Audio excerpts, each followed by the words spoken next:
CBSE की 12वीं परीक्षा को लेकर बहस छिड़ गई है। ज्यादातर राज्य परीक्षा कराने के पक्ष में है, लेकिन दिल्ली सरकार इसके खिलाफ है। आइए जानते हैं दिल्ली के डिप्टी सीएम मनीष सिसोदिया का इस पूरे मामले पर क्या कुछ कहना है। एक नई बहस छिड़ी है कि 12वीं कक्षा के जो बोर्ड एग्जाम है वो होने चाहिए या नहीं होने चाहिए। सेंटर की तरफ से हरी झंडी दे दी गई है, डेट शीट आने वाली है, लेकिन खुद दिल्ली के एजुकेशन मिनिस्टर और उप मुख्यमंत्री मनीष सिसोदिया ने कहा है कि ये एग्जाम नहीं होने चाहिए। क्यों नहीं होने चाहिए बताने के लिए खुद हमारे साथ हैं। मनीष जी, किस तरीके से देखते हैं ये जो नया फैसला आया है और क्या आप चाह रहे हैं कि ना हो एग्जाम? देखिए, बात सिर्फ दिल्ली के बच्चों की नहीं है, बात पूरे देश के 1,40,00,000 बच्चों की है जो 12वीं में हैं।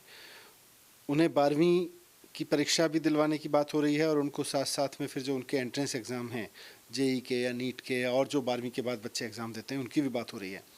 सवाल यह है कि जिस समय देश में रोज़ाना 2.5 लाख केस आ रहे हैं, हज़ारों लोगों की डेथ हो रही है और अभी थर्ड वेव की बात की जा रही है।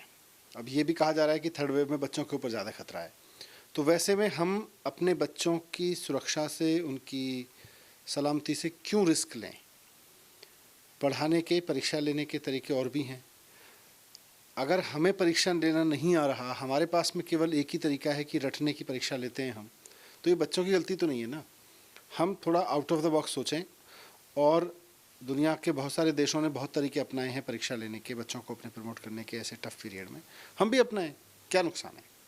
10th का जब एग्जाम हुआ था तब भी हमारी बात हुई थी, आपने दूसरे सुझाव दिए थे, लेकिन वहाँ 11th में क्योंकि प्रमोट होना था, यहाँ पर प्रोफेशनल कोर्सेज से जुड़ना होता है, बहुत सारे अंक जो हैं वो आपके कैलकुलेट होने पड़ते हैं, तो ऐसे में कैसे ये संभव हो पाएगा? बच्चा बचेगा तो प्रोफेशनल कोर्स में जाएगा ना।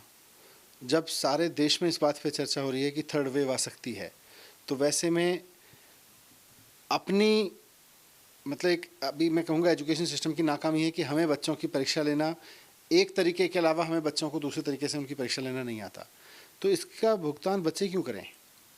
और मैंने तो साफ साफ कहा है कि अगर बच्चों की परीक्षा लेनी ही है तो पूरी की पूरी भारत सरकार, सारी राज्य सरकारें मिलकर पहले सारे बच्चों का एक वैक्सीनेशन प्रोग्राम बनाएं। 1.5 करोड़ बच्चों के लिए वैक्सीन ले आएँ।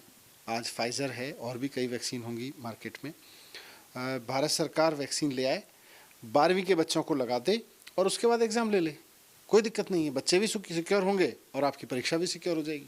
मनीष जी, अगर एग्जाम टाला भी जाता है तो और क्या तरीका है? क्योंकि आप लगातार एजुकेशन पर ही काम कर रहे हैं, आप अलग बात बता भी रहे हैं, लेकिन क्या ऐसा तरीका होगा जिससे 12th में उनको इवेल्युएट किया जा सके? 10वीं में उस बच्चे ने बोर्ड का एग्ज़ाम दिया था, 11वीं में उसने कई परीक्षाएं दी, 12वीं में कई परीक्षाएं दी, उसने प्रोजेक्ट किए हैं, उसने ऑनलाइन क्लासेस की हैं, ऑनलाइन यूनिट टेस्ट दिए हैं, उसने प्री बोर्ड की परीक्षाएं दी हैं। बहुत सारे तरीके हैं उसके, फ़ोन पे वाइवा हो सकती है प्रैक्टिकल्स के लिए। इन सब के आधार पर बच्चे की नॉलेज को जाना जा सकता है। छत्तीसगढ़ ने एक अच्छा तरीका निकाला है, उसमें उन्होंने 5 दिन के लिए आंसर शीट और कॉपी, आंसर शीट और क्वेश्चन पेपर दोनों 5 दिन के लिए बच्चे को दे दिए हैं।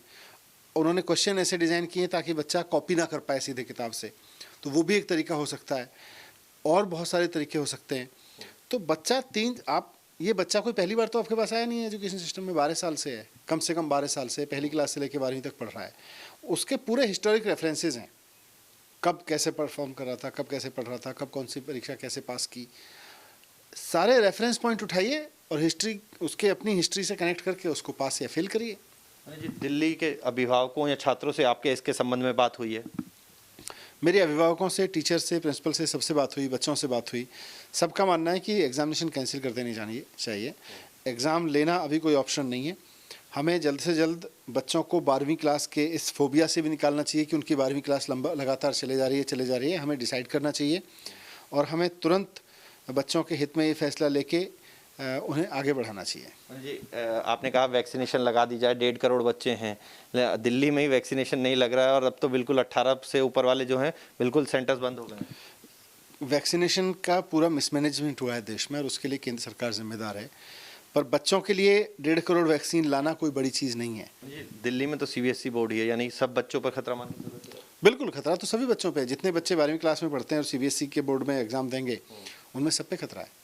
तो मनीष सिसोदिया जो कह रहे हैं कि केंद्र सरकार के पास 2 ऑप्शन हैं, एक या तो सारे बच्चों को वैक्सीन लगा दी जाए और फिर एग्जाम लिया जाए, या फिर उनको दूसरे तरीके से उनका मूल्यांकन किया जाए और आगे के लिए उनकी जो तैयारी की जाए, क्योंकि अब 12वीं का स्ट्रेस इन बच्चों पर कुछ ज्यादा ही बढ़ता जा रहा है। वीडियो जर्नलिस्ट विकास राय के साथ मोहित बख्शी, न्यूज नेशन, दिल्ली।